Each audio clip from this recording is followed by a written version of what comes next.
Hello guys and welcome back to our channel. तो आज हम जानने वाले हैं पिंटरेस्ट पर अपना फ़ोटो कैसे अपलोड करते हैं।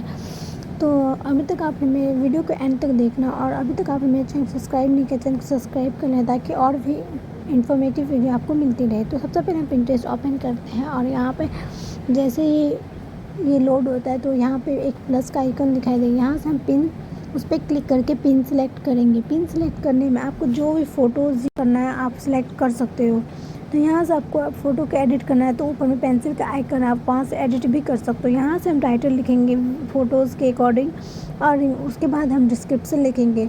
मतलब टाइटल में लिमिटेड वर्ड होता है, आप थोड़ा सा ही लिख सकते हो। और यहाँ से डिस्क्रिप्शन लिखने के बाद अगर आपको कोई लिंक पेस्ट करना है तो यहाँ पे आप लिंक पेस्ट कर सकते हो। उसके बाद क्रिएट पे क्लिक करके ये फ़ोटो अपलोड हो जाएगा। और फ़ोटो अपलोड होने के बाद आप इसे अपने अकाउंट सेक्शन पे जाके देख सकते हो। तो मिलते हैं नेक्स्ट चैनल। Bye bye. अभी तक आपने मेरे चैनल को सब्सक्राइब नहीं किया तो सब्सक्राइब करना मत भूलना। तब बाय बाय।